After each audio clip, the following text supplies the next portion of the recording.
받으실 만하게 우리가 할 수 있는 최고의 영광과 찬양의 박수 올려드릴까요? 할렐루야. 우리 옆 사람에 좀 아이 컨택 하시고 옆 사람을 좀 봐주시고 내 옆에 앉아주셔서 감사합니다. 한 번 더 좀 축복해 주세요. 오신이라고 고생 많으셨습니다. 네, 여러분, 제가 아까 여러분 이 앞자리로 막 초대하면서 얘기했지만 분명히 하나님께서 놀라운 역사를 행하실 것입니다. 믿으시면 아멘. 제가 왜 자신 있게 이렇게 개런티하냐면 이 자리가, 이 모임이 한두 사람의 기도로 이루어진 자리가 아니기 때문입니다. 할렐루야. 예, 매주마다, 아니 몇 달 전부터, 아니 몇 년 전부터 하나님께서 우리 오륜교회 청년부 가운데 일하셔서 이 기적의 장소, 여러분이 헌금해서 또 수많은 성도님들의 헌금으로 우리가 이 장소를 처음으로 또 누리게 됐는데, 이 장소도 의미가 있을 뿐만 아니라 2박 3일의 연합수련회 자체가 우리 오륜교회 청년부 공동체에 너무 귀한 의미 있는 시간이 되게 될 줄 믿습니다. 한 번 더 옆 사람에게 좀 인사해 주세요. 당신이 기적의 주인공입니다. 예, 우리 말씀 같이 한번 보겠습니다. 창세기 32장 24절에서 32절까지 말씀. 창세기 32장 24절에서 32절까지의 말씀.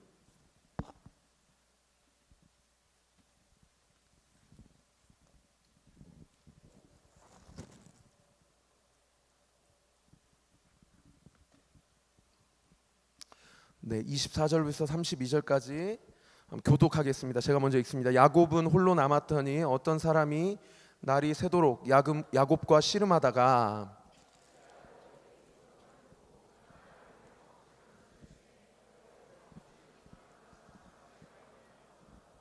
그가 이르되 날이 새려하니 나로 가게 하라. 야곱이 이르되 당신이 내게 축복하지 아니하면 가게 하지 아니하겠나이다.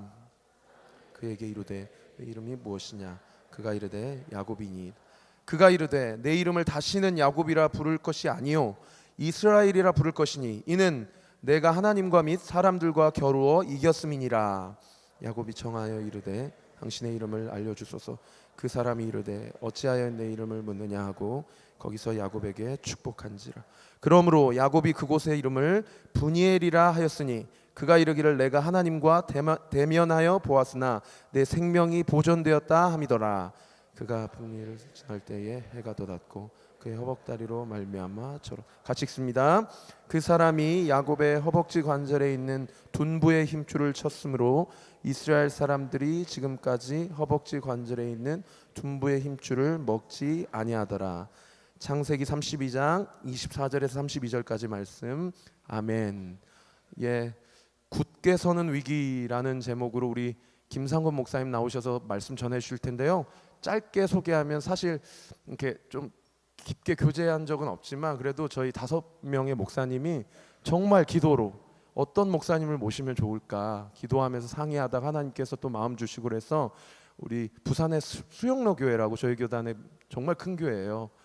부산에서 귀하게 사역하시는 청년부 전체 사역하시는 김상권 목사님이시고, 이제 제가 알기로는 뭐 한두 해 사역하신 게 아니고 꽤 청년들의 하나님 마음 주시고 또 비전 주셔서 꽤 오랜 시간 동안 사역한 걸로 알고 있는데, 여러분 오늘 또 내일 오전까지 하나님이 우리 오륜교회 청년부에게 우리 김상권 목사님 통해서 반드시 하나님 여러분에게 필요한 말씀으로 또 하나님의 계획 가운데 귀한 말씀 전해 주실 줄 믿습니다. 아멘. 예, 나오실 때 큰 박수로 한번 환영해 주실까요?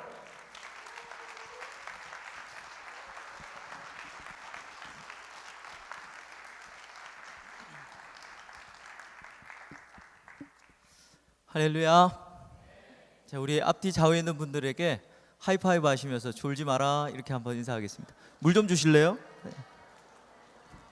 네, 물 좀 주시면 감사하겠습니다.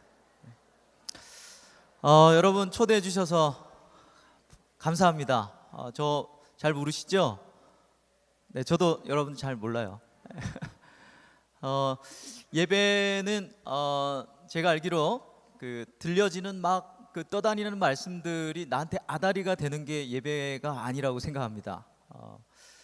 우리가 예배자가 이려면 하나님의 1.1액의 말씀도 내가 놓치지 않겠다라고 하는 그 집요함, 그게 예배자의 기분이라고 생각을 해요. 그래서 여러분 하나님 말씀을 드러낼 수 있는 여력이 되시기를 바라고, 또 하나님께서 주시는 은혜를 여러분들의 삶에 이렇게 막 펼쳐 놓을 수 있기를 바랍니다. 그래서 오늘 또 짧게 여러분 기도하실 때 또 하나님 은혜가 여러분들에게 충만하게 임하기를 바라고요. 저는 이게 되게 부끄러움이 많아서 그러면 우리 청년들이 또 막 짜증을 내긴 하는데, 부끄러움이 많아서 여러분들이 저만 이렇게 멀쩡히 이렇게 보고만 있으면 제가 이 부끄러워서 설교를 못 해요. 그러다 막 하다가 여러분 너무 이렇게 막 그러시면 제가 이렇게 기도하고 그냥 들어가는 수가 있습니다. 그래서 제가 되게 멀리서 왔는데 여러분 불쌍히 여기셔서 함께 이렇게 같이 말씀을 나누는 은혜가 있었으면 좋겠습니다. 그렇게 해주실 거죠? 자, 그러면 우리 옆 사람에게 한번 진지하게 인사하겠습니다. 너 그렇게 하면 내가 소개팅 한번 주선한다, 이렇게 한번 인사하겠습니다.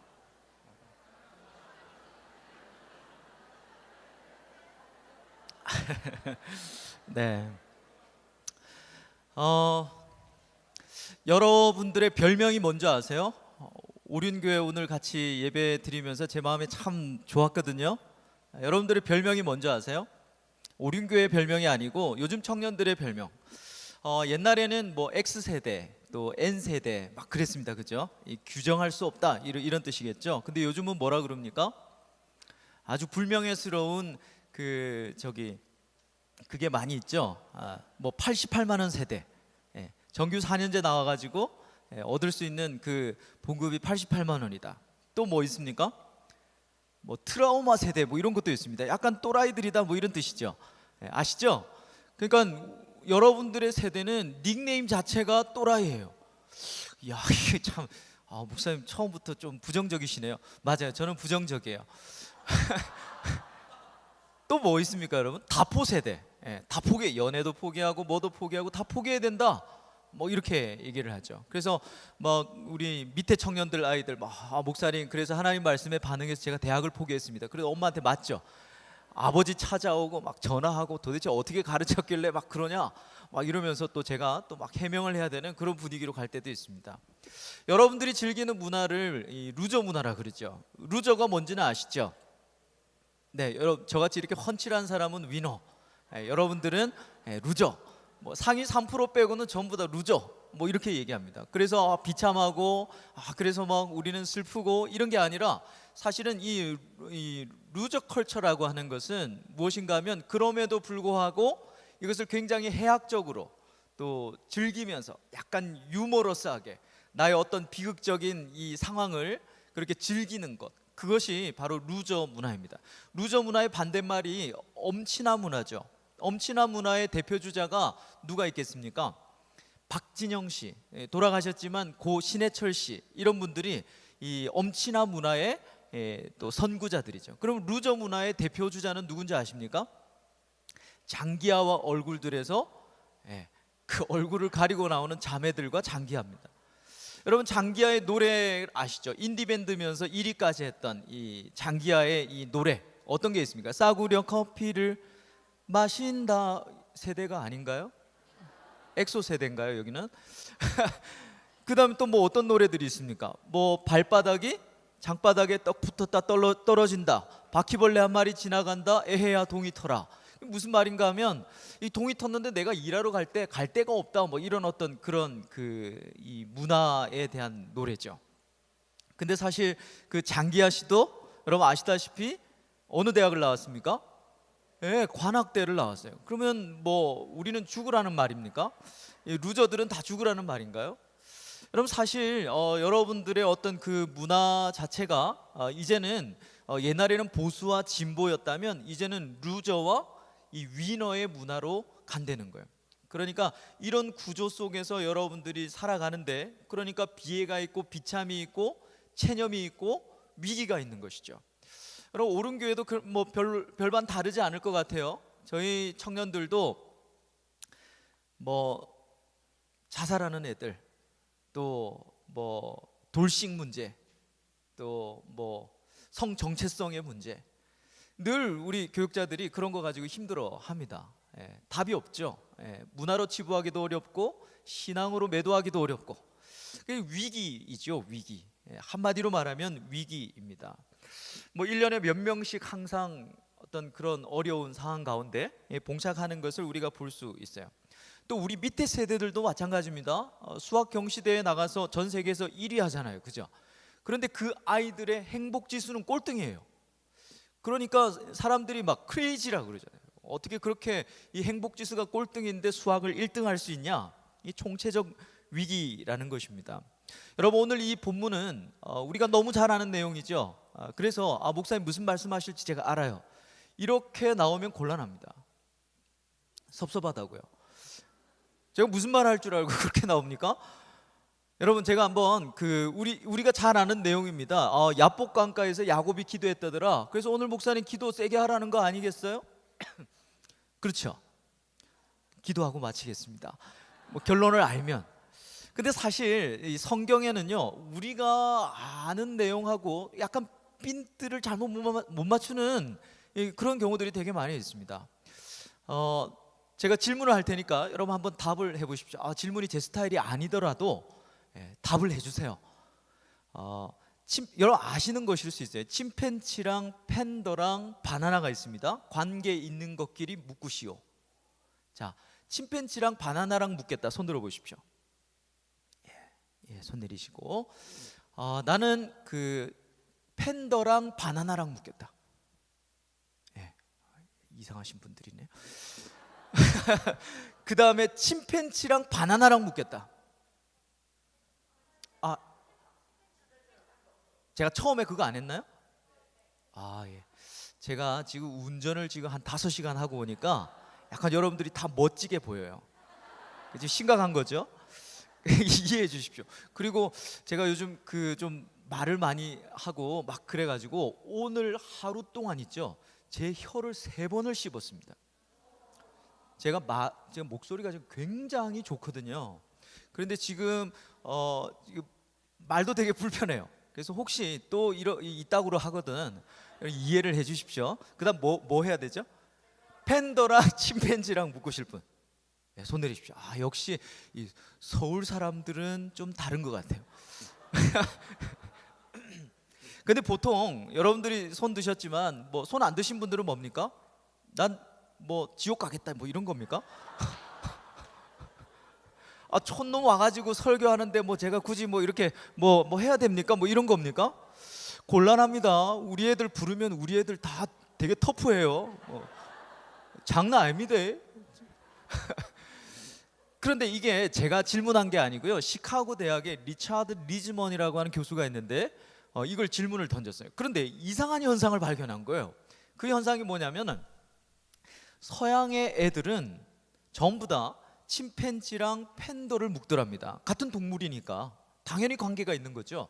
그런데 이상하게 동양의 아이들만 이 침팬지랑 바나나를 묶더라는 거예요. 그래서 동양의 이 어떤 그 종간을 넘나드는 너희들의 그 어떤 그 라직은 판타스틱하다 막 이렇게 막 애들이 막 얘기하는 거예요. 그래서 사실 우리도 이 논리가 없는 게, 라직이 없는 게 아니죠. 원숭이 엉덩이는 빨개, 빨간 것은 사과, 사과는 맛있어, 맛있는 건 바나나. 봐요, 우리도 다 아는 라직이 있거든요. 여러분, 이런 걸 뭐라 그러는가 하면 이 컨텍스트 이펙션이라고 그럽니다. 그러니까 맥락 효과, 다른 말로는 이렇게 닷 내리기 효과예요. 배가 여기다 이렇게 닷을 쫙 내리고 있으면, 닷을 내리고 있으면 막 움직이는 것 같아도 어때요? 거기서 뺑뺑뺑뺑 맴돌죠. 여러분, 우리가 성경을 볼 때 이런 어떤 컨텍스트 이펙션 때문에 하나님의 말씀을 제대로 이해하지 못할 때가 많습니다. 그러니까 쉽게 말하면 선입관 때문이에요. 목사님 왜 그렇게 어렵게 얘기하시는데요? 촌에서 왔다고 무시할까 봐. 그래서 여러분, 우리가 이 본문을 알고 있는 내용이에요. 그런데 이 알고 있는 내용에다가 닻을 딱 내리고 있으면 사실은 여기에서 말씀하시는 하나님의 말씀을 우리가 잘 이해하지 못할 수 있을 가능성이 크다는 것입니다. 도대체 오늘 이 본문에서 말씀하려고 하는 것은 무엇일까? 본문의 내용은 이렇죠. 14년 혹은 20년 정도 바다나람에서 이제 라반과의 작별을 선언하고 야곱이 이제 고향으로 돌아옵니다. 그런데 그의 인생의 절체절명의 최고의 위기가 하나 기다리고 있어요. 그게 뭐죠? 형 에서를 만나는 것입니다. 형 에서가 400명과 함께 말을 달려서 달려오고 있다는 말은 죽일 수도 있다가 아니라 그건 죽이러 온다는 뜻이에요. 자, 그러니까 어떻습니까? 내일 아침이면 형이 당도할 테고 난 죽을 거야. 그리고 사랑하는 아내들과 사랑하는 자녀들과 모든 걸 다 잃을 가능성이 상당히 높은 것이죠. 야곱은 굉장히 또 자신의 꾀를 발휘합니다. 몇 대로 나눠 가지고 제일 앞에 자기가 제일 별로 안 좋아하는 애들 보내고, 또 종에게는 형이 이렇게 묵었거든 여차여차히 답해라라고 하면서 말까지 입에다 딱 넣어줘요. 그죠? 그러고 나서 자기가 가장 사랑하는 라헬과 그 아이들은 제일 뒤에 놔둡니다. 그리고 모두 다 야복강가를 건너갔습니다. 그런데도 불안한 거예요. 선물 보내고 편지 보내고 종한테 해야 될 말까지 다 입에 넣어줬는데도 불안한 거예요. 그래서 야복강가에 혼자 남아서 씨름을 하고 있습니다. 그런데 그 장면을 우리가 보니까 아무런 정보도 없는 성경에 보니까 어떤 사람, 그러니까 somebody랑 씨름을 하고 있어요. 여러분 25절 말씀입니다. 25절 같이 한번 읽어볼까요? 다 같이 읽겠습니다. 시작.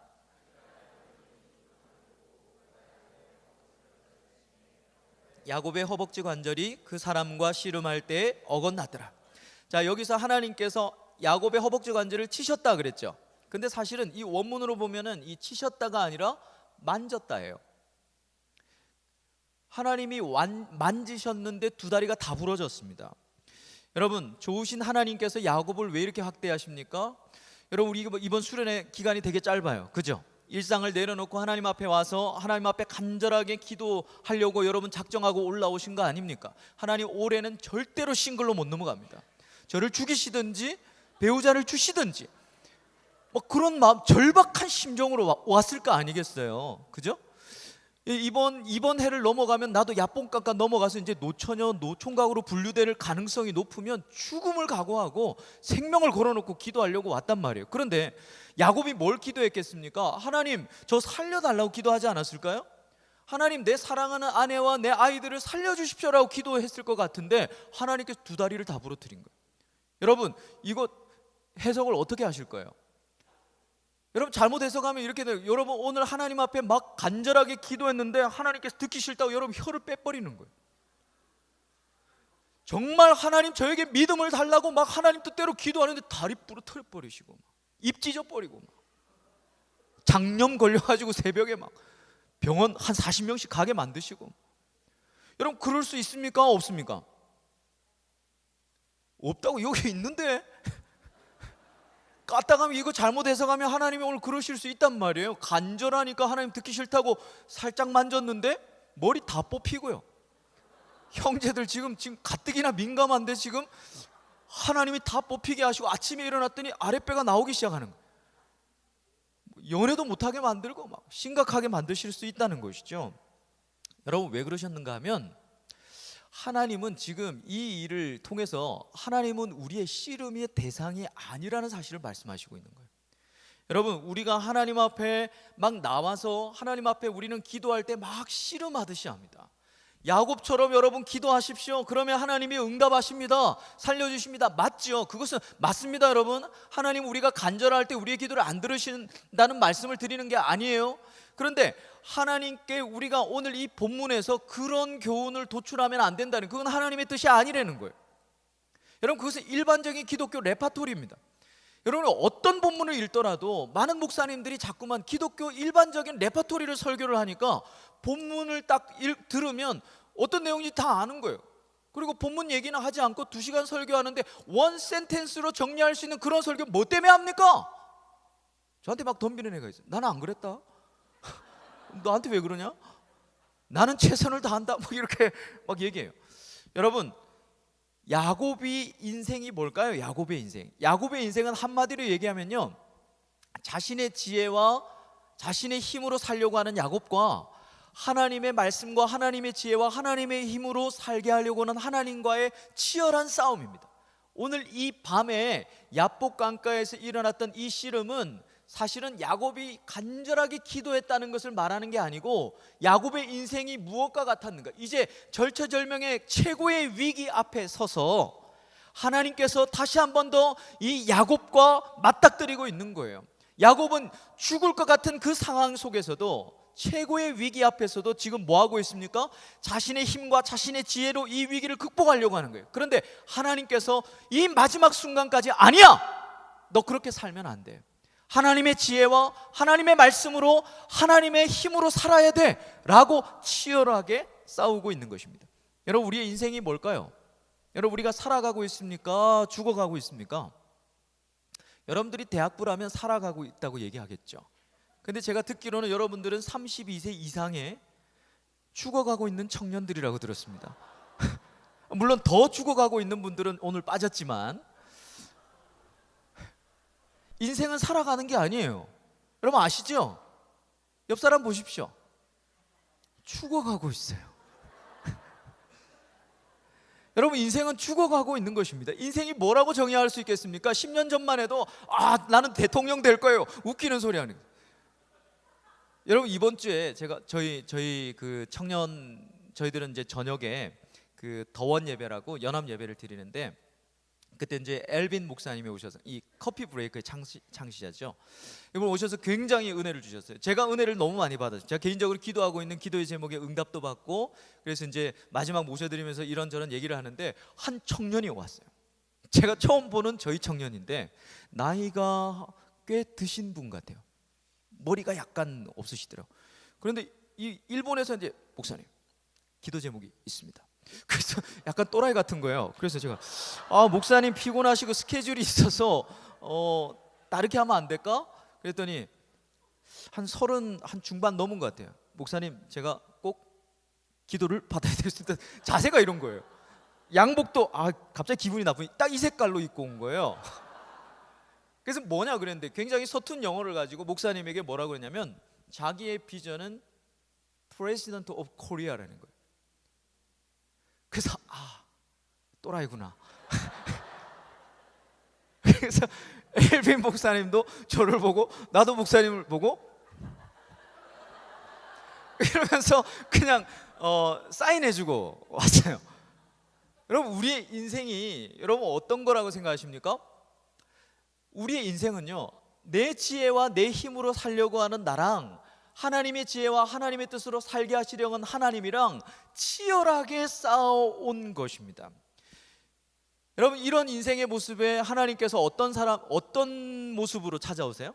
어떤 사람의 모습으로 찾아오시죠? 정보가 없습니다. 하나님이에요, 아니에요, 이 사람?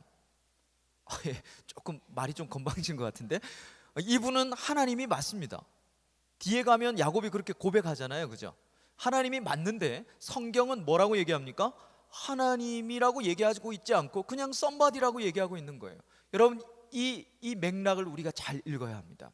하나님은 우리를 하나님의 말씀대로 살고자 하기 위해서, 또 하나님의 지혜와 하나님의 뜻대로 하나님의 힘으로 살도록 하기 위해서 여러분들의 인생에 끊임없이 어떤 사람의 모습으로 찾아왔어요. 여러분, 그날 밤에 이 하나님인지를 모르는 거죠. 야곱이 알았을까요? 몰랐을까요? 몰랐어요. 하나님처럼 느껴지지 않습니다. 왜냐하면 하나님은 씨름의 대상이 아니에요. 하나님 붙들고 씨름할 수 없습니다. 여러분, 기도가 뭐라고 생각하십니까? 오늘 하나님 보좌 들었다 놨다 하려고 오셨습니까? 여러분, 하나님은 멀미하시는 하나님이세요. 많은 한국의 성도들이 막 보좌를 막 흔들고 그것도 안 되면 소나무 뿌리를 막 뽑고, 하나님이 살라고 심어 놓으신 소나무를 막 뽑고, 어떤 애들은 막 잠을 안 자요. 잠을 자도록 하나님께서 하셔. 그래도 안 되면요, 죽으려고 금식을 합니다. 이건 거의요, 하나님을 어떻게 생각하고 있는지 모르겠어요. 여러분, 기도가 뭐라고 생각하십니까? 기도는 하나님과의 한판 승부가 아니에요. 누가복음 18장에 보면 여러분 잘 아는 비유가 하나 나오죠. 불의한 재판장과 과부의 비유입니다. 어떤 내용입니까? 불의한 재판관이, 이 사람은 하나님도 안 믿고 사람도 무시하는 사람이에요. 그러니까 비유대인일 가능성이 많아요. 그리고 과부예요. 여러분, 유대 사회에서 과부는 생사 여탈권 자체가 아무나한테 있습니다. 그러니까 죽여도 아무도 사법적으로 형사적으로 처리가 안 돼요. 그만큼 이 천한 계급이었다면, 고아와 과부. 자, 그 말은 무슨 말인가 하면 이런 관계에서는 어떤 선한 것도 나타나지 않는다. 최악의 관계다, 이 말입니다. 절대 과부의 기도는 응답이 안 돼요. 그런데 이 불의한 재판관이 그 과부의 원한을 이 들어줘야 되겠다고 합니까? 안 들어줘야 되겠다고 합니까? 들어줘 아시죠, 성경? 예, 들어줘야 되겠다고 얘기합니다. 왜요? 왜냐하면 안 들어주면 이 과부가 자꾸만 나한테 와서 나를 괴롭게 할 거니까. 그게 비유의 내용입니다. 자, 그래서 그 비유에서 우리는 어떤 결론을 도출하는가? 많이 이야기를 들었죠. 이 과부처럼 포기하지 말고 기도해라. 하나님이 응답하실 거다. 여러분, 우리가 하나님 앞에 간절하게 기도하면 우리 하나님은 틀림없이 우리의 기도를 들으신다고 저는 믿어요. 그건 제 믿음이 틀림이 없습니다. 그러나 이 본문에서 과연 그것을 얘기하는 걸까요? 여러분, 기도가 간절하게 기도하면 하나님이 응답하시는 게 기도라면, 여러분 그렇게 생각한다면, 여러분 오늘 이 누가복음 18장에서 말하고 있는 내용은 뭐냐면 하나님이랑 너희들이 불의한 재판장이랑 비슷하게 여기는 거다 이 말입니다. 하나님 기도 안 들어주시면 막 보좌 흔들어 제끼고 소나무 뿌리 뽑고 금식하고 철야하고, 그래서 하나님 앞에 간절하게 기도하면 우리의 정성이 더해지면 하나님이 우리의 정성을 보고 하나님께서 우리의 기도를 들어주신다면 불의한 재판관이랑 하나님이랑 뭐가 다르니? 그 얘기를 하고 계시는 거예요. 하나님은 그런 분이 아니라는 것입니다. 적어도 우리가 알고 있는 하나님은 뭐예요? 우리에게 있어야 될 것을 다 아신다 하셨습니다. 무엇을 먹을까, 무엇을 입을까 기도하지 말라. 그것은 이방인들이나 하는 기도다. 하늘의 아버지가 없는, 하나님이 없는 사람들이나 하는 기도다 라고 이렇게 얘기했습니다.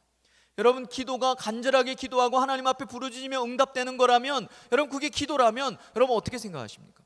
여러분, 야고보서 1장 말씀에 이런 기도 내용이 있습니다. 오직 믿음으로 기도하고 조금도 의심하지 말라. 의심하는 자는 무엇과 같으니? 바람에 밀려 요동하는 바다 물결 같으니 아무것도 받을 줄로 생각지 말라. 뭐 하면 기도 응답을 못 받는다는 거예요? 의심하면. 그래서 어떤 형제가 이 말씀을 읽다가 하나님 앞에 의심하지 않고 기도하면 응답해 주신대요. 그러면서 하나님의 말씀이 또 생각이 나는, 네 입을 넓게 열라. 그래서 하나님 앞에 기도하고 있었어요. 하나님 저에게 배우자를 주십시오. 근데 하나님이 내 입을 넓게 열라 하셨으니까 하나님 앞에 기도한 거예요. 하나님, 손예진을 저에게 주십시오. 간절하게 기도하면 하나님께서 응답하시니까 믿음으로, 오직 믿음으로 기도하고 조금도 의심하지 않으면 주신다 그랬어요? 안 주신다 그랬어요? 주신다 그랬죠. 그래서 하나님 입을 넓게 열라 그랬으니까 그냥 뭐 오륜교회 청년부에 있는 아무 그냥 여자 사람 아니고 하나님 저에게 손예진을 주십시오 라고 기도하고 막 간절히 기도하는데 의심이 생기는, 야, 손예진이 뭐가 모자라서 나한테 오겠냐. 그래서 근데 갑자기 하나님의 말씀이 또 들리는 거예요. 의심하는 자는 아무것도 받을 줄로 여기지 말라. 그래서 아니지 하나님 주실 줄로 믿습니다 하고 기도했습니다.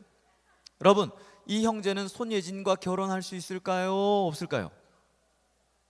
믿음이 없으시네. 의심이 많으시네요. 여러분, 만약에 우리가 간절하게 기도하고 정말로 부르짖고 그래서 의심하지 않으면 하나님이 응답하시는 게 기도라면 정신통일이랑 기도랑 뭐가 달라요? 여러분, 기도는 정신통일입니까? 하나님 김수현을 주십시오. 그리고 의심하지 않으면 김수현이 자매님 왜 이렇게 딱 나오는 겁니까? 어째 후달려? 뭐 이렇게 하시겠습니까? 아니겠죠. 여러분, 기도라고 하는 것이 뭘까? 오늘 이 본문에서 이 누가복음 18장에서 결론이 뭐냐면, 예수님의 결론이 뭐냐면 불의한 재판관의 말한 것을 들으라예요. 여러분, 우리가 이 비유를 보면서 내렸던 결론은 뭡니까? 그러므로 이 과부와 같이 간절하게 기도하라였잖아요.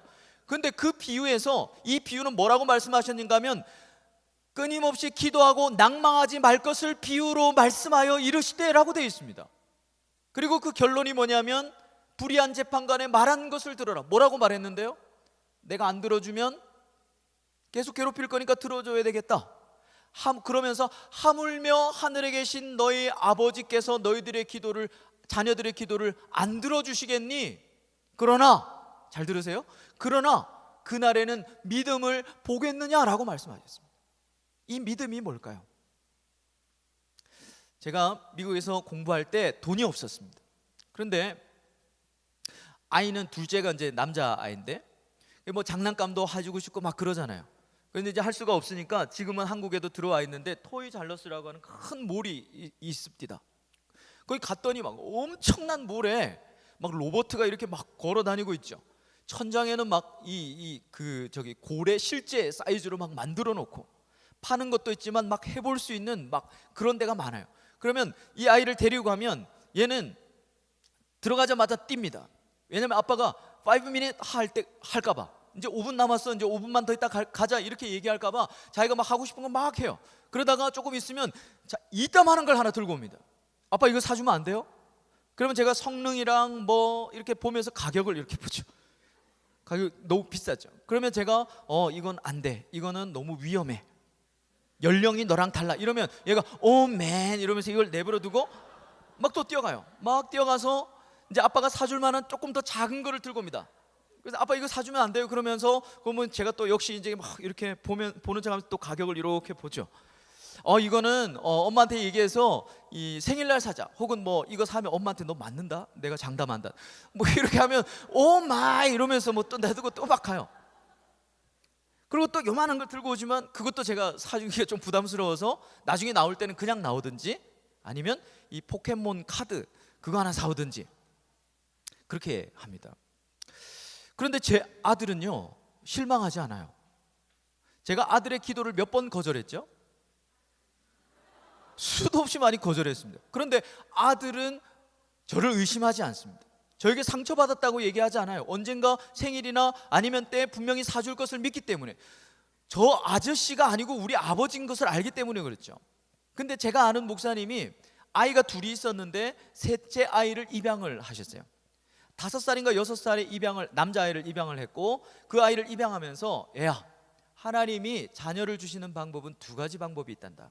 첫째는 낳게 하시는 거고, 두 번째는 어댑팅하게 하시는 거야. 너는 하나님께서 입양의 방법으로 우리에게 주신 우리의 자녀란다. 여기는 너희 집이고 마음껏 살아라고 얘기했는데, 이 아이가 물어보지 않고 냉장고 문을 못 열더라는 거예요. 물 마셔도 돼요? 뭐 계속 그러더라는 거예요. 그게 3년 동안이나 그러더라고요. 어느 날인가 사모님이 너무 마음이 안타까워서, 여기는 너희 집이고 너는 우리의 자녀야, 마음껏 먹어도 돼, 물어보지 않아도 돼. 그래도 얘는 3년 동안이나 물어보지 않고 냉장고 문을 열지 못하더랍니다. 그런데 3년이 되던 어느 날 이 아이가 저녁을 먹다가 물어보지 않고 냉장고 문을 열고 물을 꺼내더래요. 그때 목사님하고 사모님하고 너무 감동이 돼서 밥 먹다가 말고 그 아이를 끌어안고 하나님 앞에 울었다고 그러더라고요. 지금은 너무 많이 싸워서 문제래요. 새 놈이. 여러분, 우리가 하나님 앞에 하는 기도가 뭐라고 생각하십니까? 불의한 재판관과 과부의 비유에서 예수님이 말씀하시는 기도라는 것은 뭐냐면, 하나님 간절하게 기도하면 응답받는다가 아니라 하나님을 정말로 너희 하늘의 아빠로 믿고 기도하고 있니? 라고 하는 질문입니다. 여러분, 불의한 우리를 하나님께서 당신의 자녀 삼으시기 위해서 의로우신, 불의하시지 않으셨던 당신의 아들을 찢으시고 우리를 입양하셨잖아요. 근데 우리는요, 하나님께서 기도 응답하시지 않으면 굉장히 섭섭해합니다. 하나님께 상처받았다고 그래요. 왜 그럽니까? 내가 간절하게 기도했는데 하나님이 응답하시지 않아서, 그게 아니라 하늘의 아버지를 진짜 나의 참 좋으신 하나님 아버지로 내가 믿고 있지 않기 때문이라는 것이죠. 그날에 내가 믿음을 보겠느냐 하신 그 믿음은 바로 이 믿음인 것입니다. 여러분, 하나님이 여러분들의 하늘의 좋은 아빠 아버지가 되신다는 사실을 믿으십니까? 그렇다면 기도에 응답하지 않아도 하나님은 나에게 최고로 좋은 것을 주실 분인 것을 믿고 그분에게 간절하게 나가야 하는 것이죠. 여러분, 우리 인생의 여정에 진정으로 하나님을 의지해야 되는 위기의 순간이 찾아옵니다. 그 순간이 언제입니까? 바로 우리 인생의 야복강가이죠.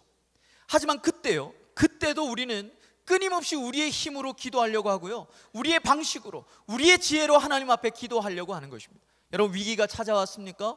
여러분, 정말 하나님 남에게 얘기하지 않았지만 내 마음 가운데 답답함이 있고 죽을 것 같은 마음이 찾아왔습니까? 그때는 간절하게 무조건 덮어놓고 기도해야 될 때도 맞지만, 하나님의 뜻은 뭐냐면 네 힘과 네 지혜를 내려놓아야 될 때다.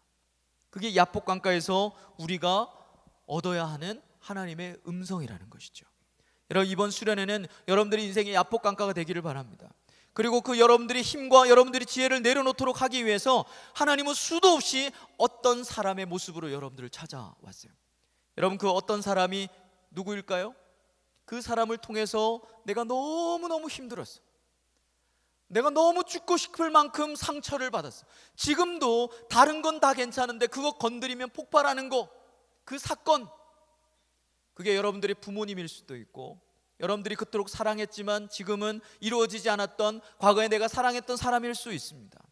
직장에서 나를 정말로 그렇게 수치심, 모멸감 느끼게 했던 그 사람일 수 있고요. 여러분들을 그토록 하나님 앞에 좌절하게 했던, 내가 신앙을 버릴까도 생각했던, 그냥 죽어버릴까? 라고 생각하게 만들었던 그 대상, 그 사건, 그 존재, 그게 바로 어떤 사람이에요. 여러분, 그 어떤 사람을 만났던 그 야복 강가를 지나면서 여러분들은 상처만 남았습니까? 용서하지 못하는 쓴뿌리만 남았습니까? 아니에요. 하나님이 오늘 밤에 여러분들에게 다시 여러분들의 과거를 영적으로 해석하라고 말씀하시는 거예요. 내가 그 뒤에 있었다 라고 말씀하시는 것입니다. 내가 어떤 사람의 모습으로 너에게 찾아갔지만 너의 지혜와 너의 힘을 내려놓으라고, 내가 너희들을 그렇게 힘들게 하고 그렇게 어려운 상황 가운데 가도록 허락했던 거야 라고 말씀하시는 거예요. 여러분, 명심하십시오. 이 만남이 바로 어떤 사람으로 찾아오시는 하나님과의 만남입니다. 여러분들이 정말로 여러분들을 힘들게 하는 상황이 찾아왔다면, 여러분들을 정말로 죽고 싶을 만큼 괴롭게 하는 사람이 있었다면 그때 여러분들은 여러분들의 힘과 여러분들의 지혜를 내려놓았어야 된다는 거예요. 여러분, 27절 말씀을 같이 한번 읽어볼까요? 27절 다 같이 읽겠습니다. 시작.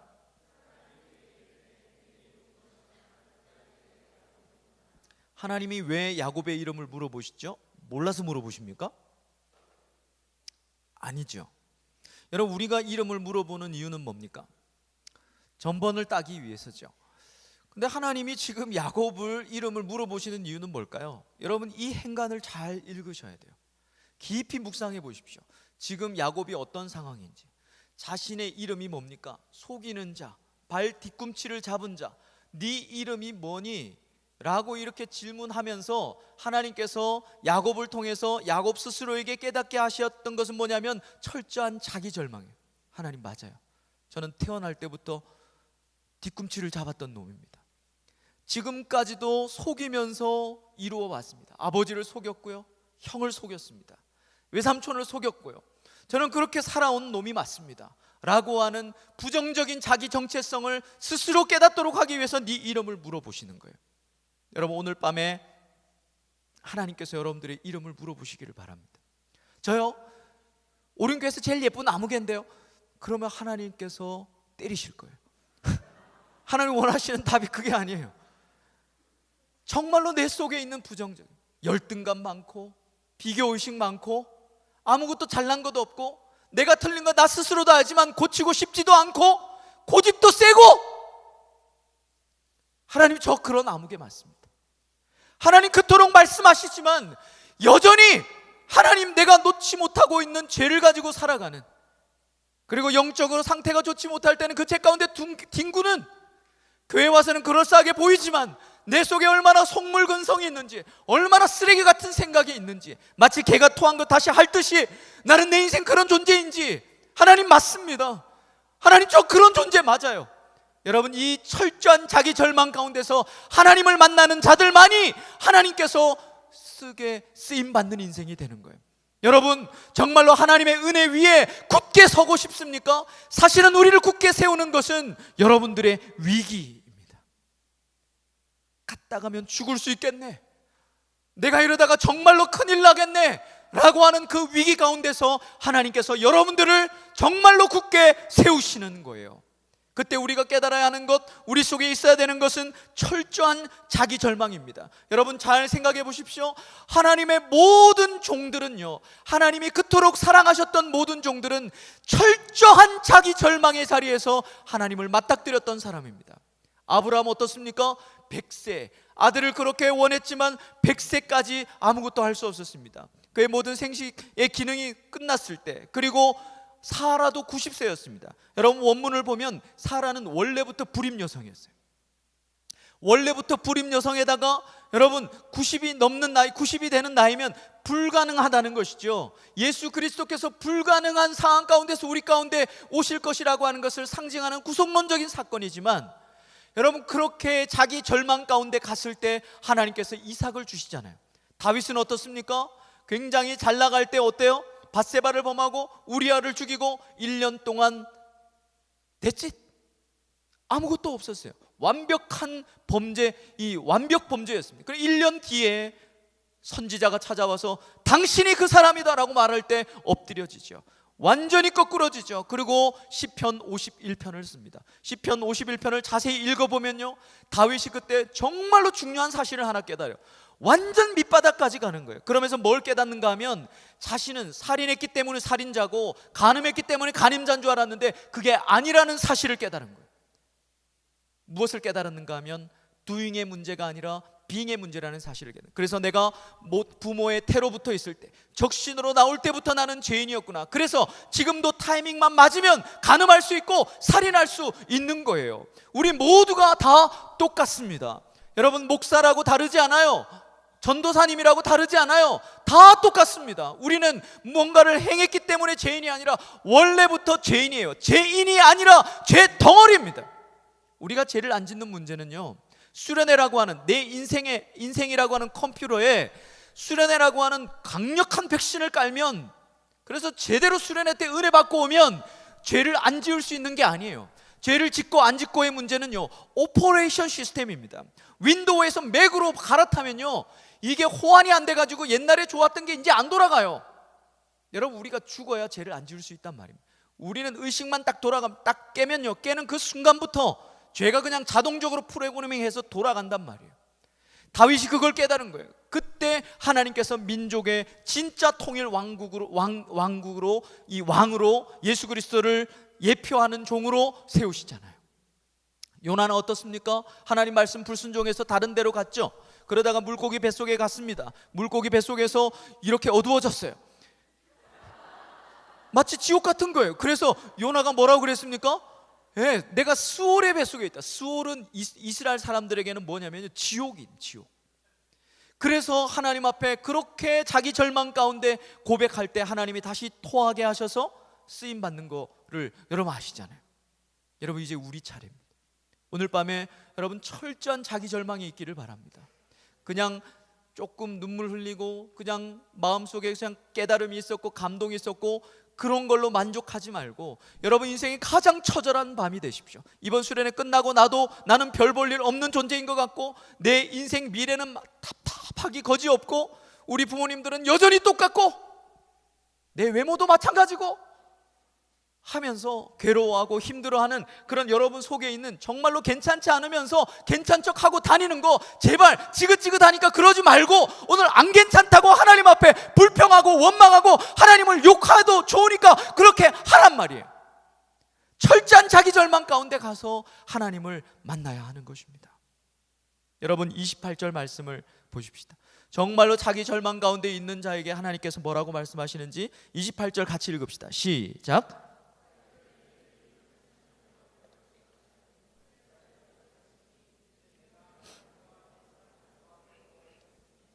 하나님께서 뭘 주셨죠?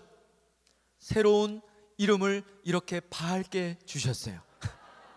새로운 이름을 주셨습니다. 2014년도인가 우연히 계명 신청하신 분들의 이름이 쫙 떠서 제가 봤는데요, 기절하는 줄 알았습니다.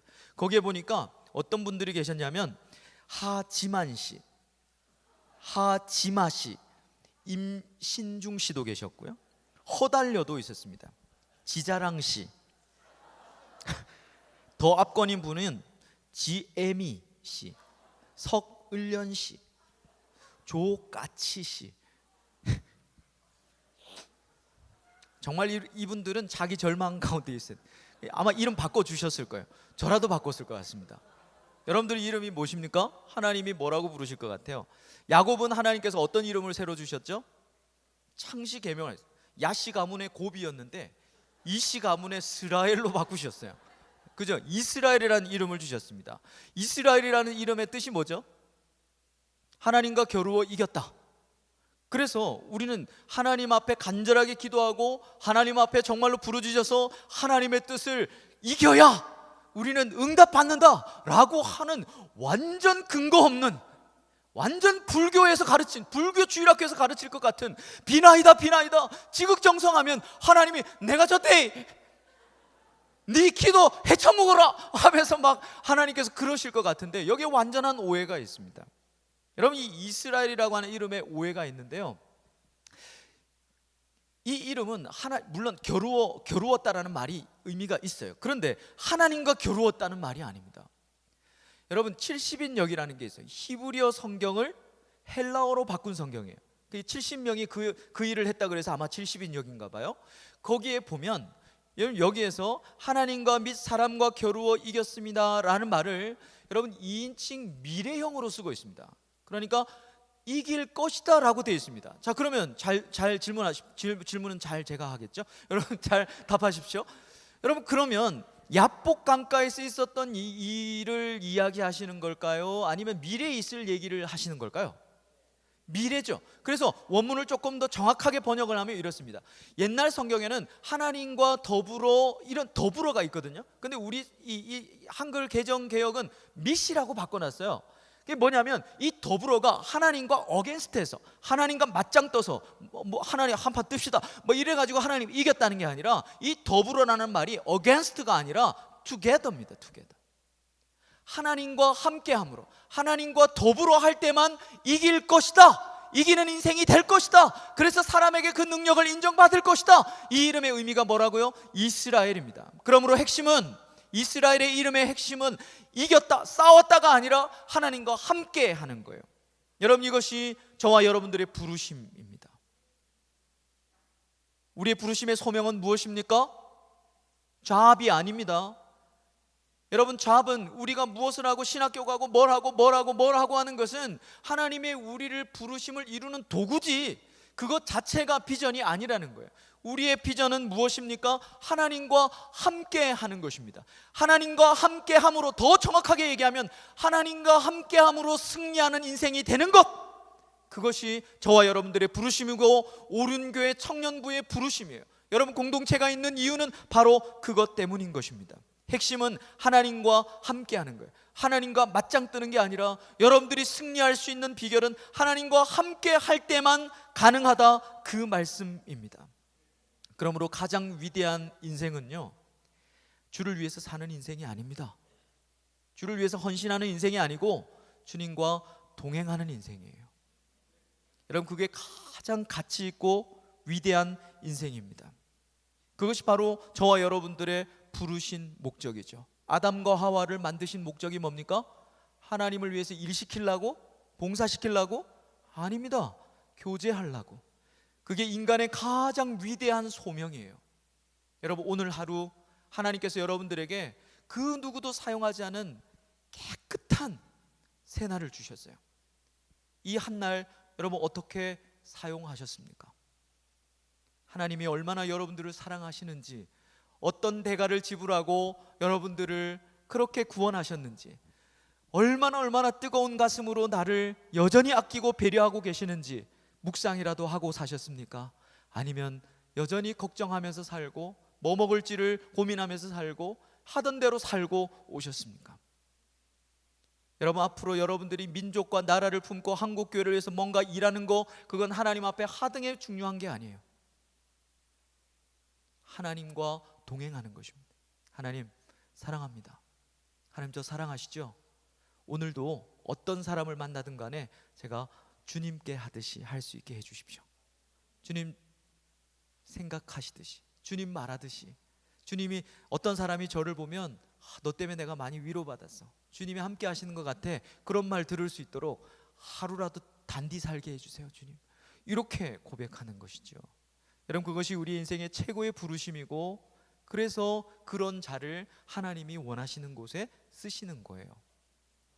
여러분, 이런 삶을 사시기를 바랍니다. 이후에 그 사람의 이름을 야곱이 물어봐요. 하나님께서 그 어떤 사람이 자기 이름을 가르쳐 줍니까? 안 가르쳐 줍니까? 이 어떤 사람은 누구라 그랬죠?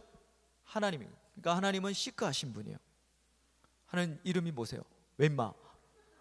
뭐 이런 식인 거죠. 여러분, 그런데 여러분, 하나님께서 그 어떤 사람의 이름으로 야곱을 만나시고 있죠. 자, 하나님의 이름을 말씀하시지 않는데 야곱이 어떻게 결론을 내리는가? 30절입니다. 30절 말씀을 같이 읽겠습니다. 시작.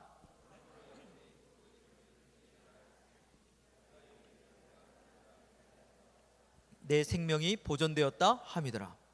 자, 야곱이 분명히 하나님이 이름을 가르쳐 주시지 않았는데 뭐라고 얘기합니까? 내가 하나님의 얼굴을 봤다, 그리고 내가 살았다 라고 이렇게 얘기합니다. 여러분, 정말로 하나님을 만난 사람은 두 가지 특징이 있는 것 같아요. 첫 번째는 뭡니까? 분명한 신앙 고백이에요. 야곱은 틀림없이 하나님을 만난 것입니다. 여러분, 하나님 만나셨습니까? 제가 불신자 역할을 해볼 테니까 저한테 한번 얘기해 보세요.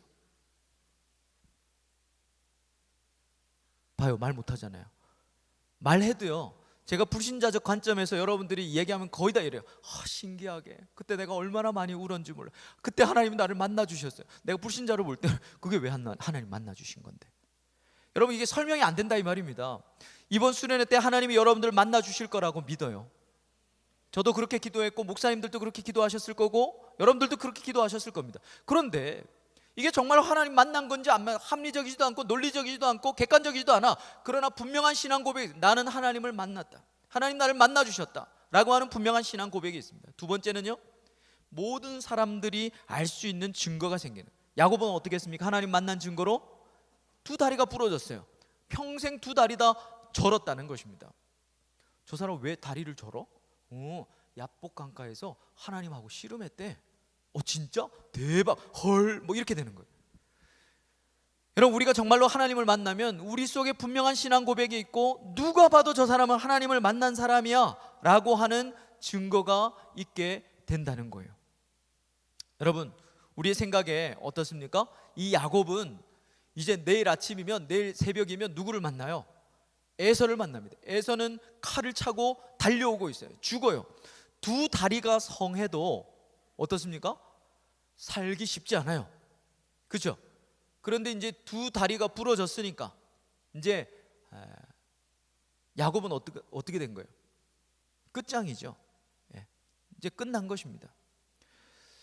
자, 그래서요, 제가 지금 뭘 얘기하려고 하냐면, 우리는 묘한 사고, 분명히 목사님이 가르쳐 준 적이 없어.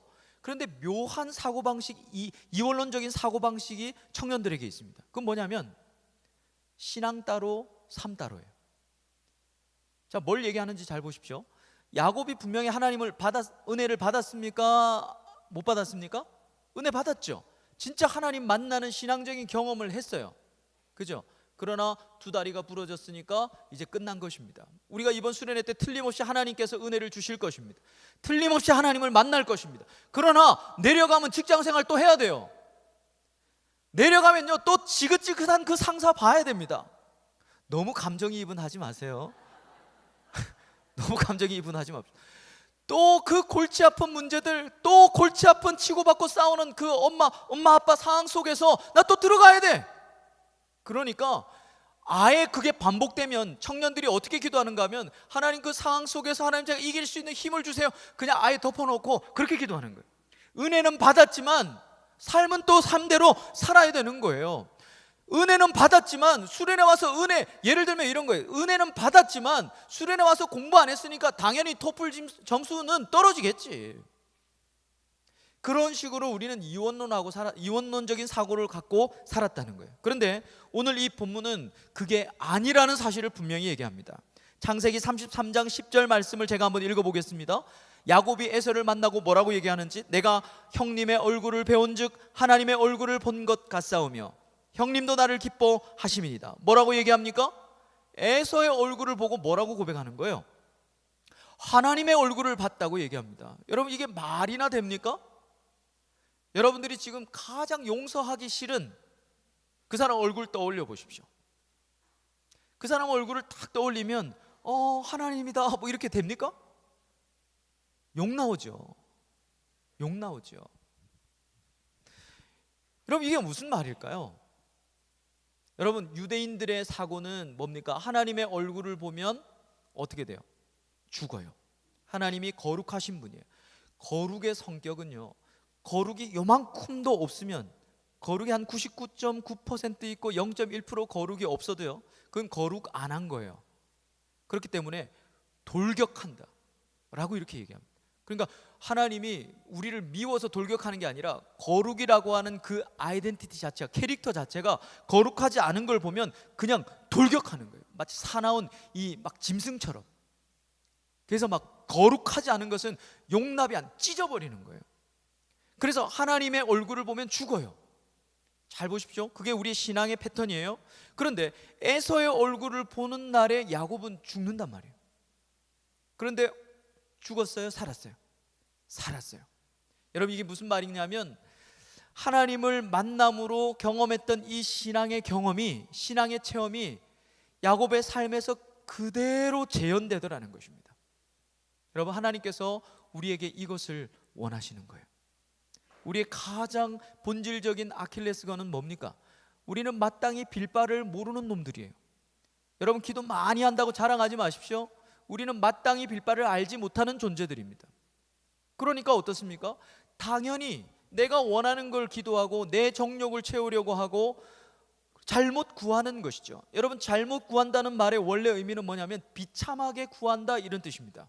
그러니까 잘못 구하는 것은요, 방법이 틀렸다, 하나님이 원하시지 않는 걸 구한다, 이런 뜻이 아니라 잘못 구하는 것의 기준은 뭐냐면 그렇게 구하면 비참해진다는 거예요. 결과가, 그러니까 하나님은 그런 기도는 응답을 절대 안 하시는 거예요. 왜? 사랑하는 자녀이기 때문에. 사랑하는 여러분, 절대 신앙 따로 삶 따로 아닙니다. 여러분들의 삶이 위기입니까? 그렇다면 이번 신앙의 체험, 수련회를 통해서 여러분 하나님 앞에 굳게 서셔야 돼요. 그게 삶에서 그대로 갈 것입니다. 기적이 일어난단 말이에요. 그러므로 여러분, 야곱이 이야기했던, 야곱이 고백했던 이 사건이 돌아가서 내 삶에서도 그대로 재현될 수 있도록 이번 수련의 기간 동안에 짧지만 하나님 앞에 기도하셔야 하는 거예요. 이 사건을 통해서 야곱은 깨닫게 됐을 거예요. 아, 인생이란 내 힘과 내 지혜로 사는 게 아니구나. 하나님의 지혜와 하나님의 힘으로, 하나님의 말씀으로 사는 것이구나. 그래서 틀림없이 죽을 수밖에 없는 상황에서 에서를 만나고 살게 되었지 않습니까?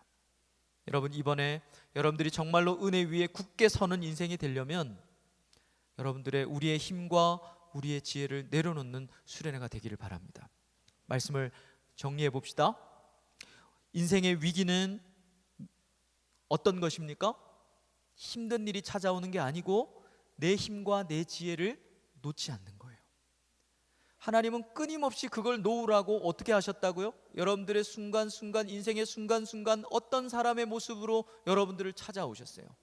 그 수많은 고통과 갈등과 잠 못 이루는 밤을 지나면서 여기까지 왔는데 내 속에 남아있는 것은 상처밖에 없어.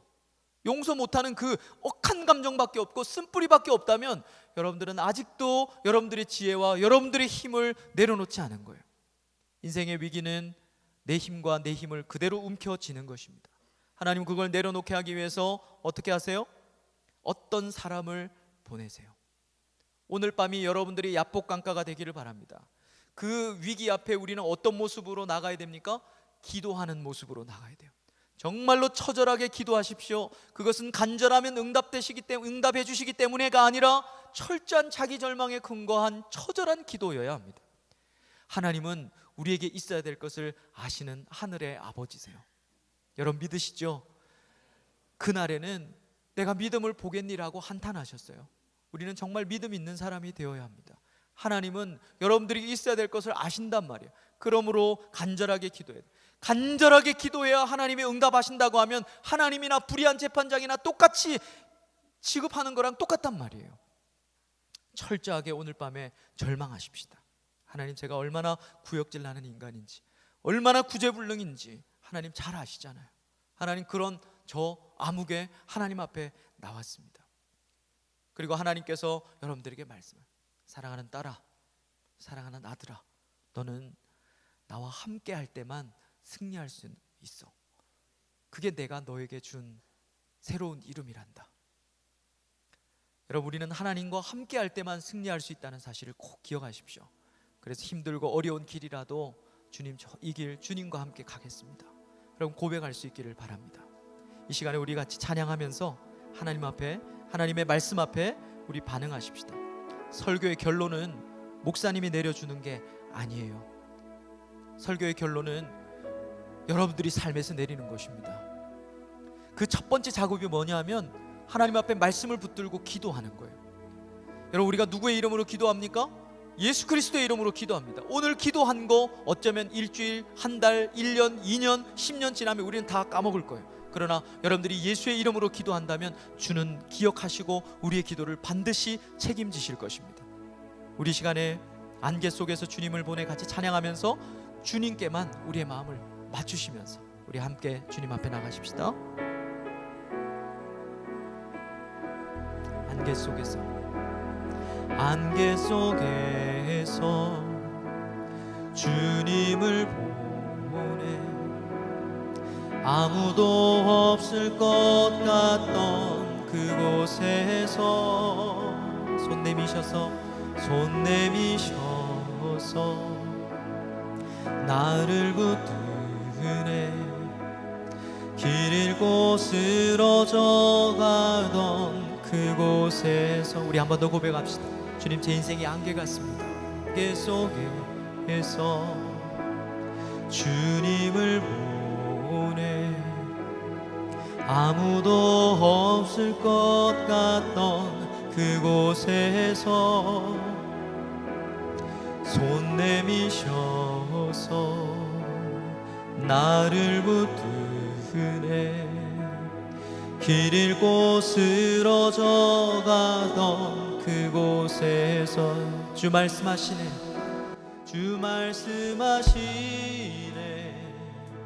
내 손 잡으라고 내가 곧 길이요 진리 생명이니 나 그 길을 보내 주 예비하시고 다른 길로 돌아서지 않으리 예수의 길 그 좁은 길 나는 건네 주 손잡고 그 무엇도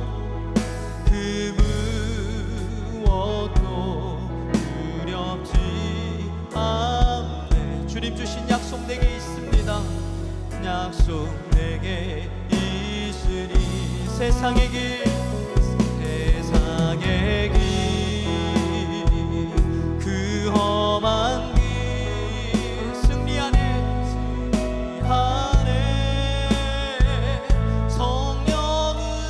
성령으로 그 무엇도 바라지 않겠습니다.